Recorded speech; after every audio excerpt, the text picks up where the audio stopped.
the Shop Rat Foundation, Laura Conley. Laura Pierce Conley. Nice to see you again. Nice to see you. Yeah, Thanks for having me. I know your name. Yeah. Yes.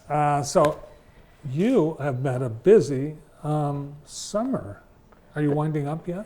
Yes, well, sort of. We run a lot of summer camps in the summer, all through the county as well as some outside of the county as well. So currently we are doing an intermediate advanced Lego, and next week we run into a coding, and then we have we have one camp that's at Waverly High School right now, and then another one that is at Lawrence Tech in Southfield. So we are kind of all over the place, but it's fun, and we keep the kids busy in the summer. It's amazing. I can't believe how you've grown.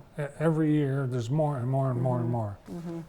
We are always trying to fill spots, and we always have waiting lists, and kids they really gravitate towards what we push out as far as curriculum and activities and stuff. So yeah, and a lot of partnerships too. I know you're out at the Steam Factory in Jackson College with doing manufacturing out there. Yes, and, yes.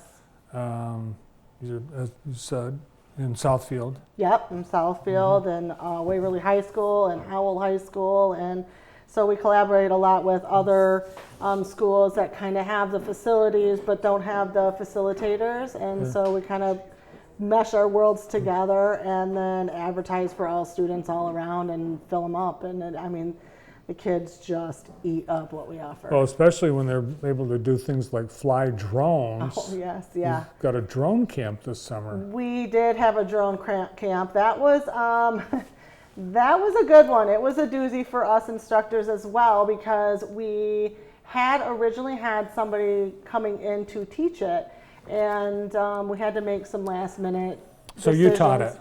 So my staff and I literally took 2 weeks and taught ourselves everything we possibly could and taught the students, and it was a lot of trial and error, but the kids that sign up for our extracurriculars are far more mechanically inclined to do this naturally than you would think. So it was all those video games. Yes, and it was a very good turnout. We had a class of 12 with a waiting list. Of course, as a trial and run for the first type of class, there are some changes we would do to make it better, but I think they absolutely loved it. I loved it. I loved watching them. They loved learning how to do it. That's Aiden right there. So yeah, it turned out great. It was a really, really fun camp. I wouldn't mind doing that again. And what's new too to our viewers is your location. You now have a beautiful new bricks and mortar campus in Jackson. We do. I believe it's pronounced Shield Drive. Shealy Drive. It's called AMTC, which is Advanced Manufacturing Training Center. And we're going to have multiple spaces for multiple things. So we'll have a shop that will house our welding and our machining, and then we have computer labs and classrooms, and just a huge facility to be able to bring, of course, what we offer and then what JAMA offers as well. So we're in a facility where we can reach everybody now. So it's great. Is your family surprised that you aren't in manufacturing? I don't know if it was ever talked about. I was the only one that avoided it. So I don't know. It must naturally be in the blood if this is kind of what I gravitate towards. It had to happen. Yeah. So it just took me a minute to get there. Yeah, Laura's family is one of Jackson's manufacturing families, but you're the one that didn't go into it. Nope, did not. Nope, I didn't. So, but yeah, it's definitely been fun. A lot of learning curve on everybody's behalf, but I think overall we succeed in reaching most of the children and what they want to learn, because these aren't classes that are offered in school. So, kids, as you heard, waiting lists for all the popular classes and programs. So when's the next opportunity for kids to get into classes? So we offer extracurricular, and I believe that those start in October, and I believe there's 2 sessions for the extracurricular would be October and then spring. But I can't guarantee that yet because I don't know, because I haven't seen the schedule. But that's what I'm hoping. And then, of course, our summer programs probably roll out in April. I heard you talking to Columbia Superintendent Yes, yeah. Jim Baker in Yep. the break, and you were talking robotics. You've been doing robotics, and you've got Lego robotics. Yes. Is that like one of the camps? Yeah, so we're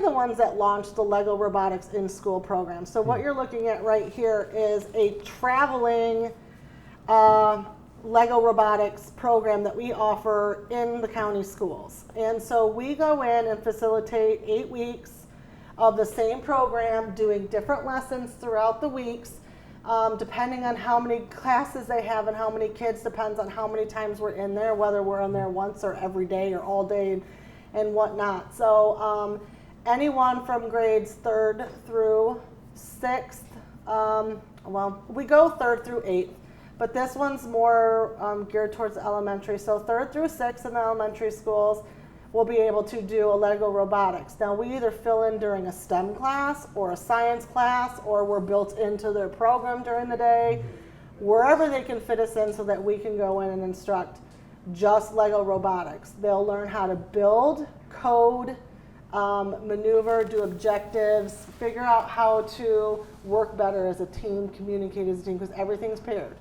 So, and it is amazing what these kids can come up with. I mean, it floors me every day. We've been teaching this. We've been in schools, I don't know, 3 years. We've taught probably 7,300 students. We're in 11 out of the 13 county schools. We're in 3 of the charters and 2 of the parochials. And I will tell you that every time there is one thing I've never seen a student do, every time. Today I had somebody in class that created a stabilization bar behind our advanced build, and I'm thinking, how come nobody has come up with that? It is just crazy what they come up with. They're just so smart. They're so smart. Yeah. And there's no other community that has a program like this. Not that I'm aware of. No. But we don't want other communities. We want to come to your community. Yeah. That's what we want. So. Now, will Yeah. your daughter Isla ever get into Shop Rat?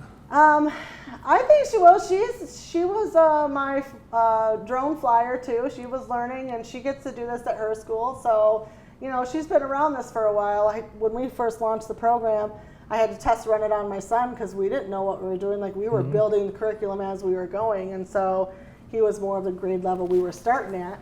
So they've been playing for a while. So I think they can pretty much run it in their sleep like Mom does. Yeah, and Isla's in our studio today. Yeah, she's my little sidekick. She's a very attentive audience member. Yes, she is. And you do some guinea pig testing on your family. Yeah, well, I had to.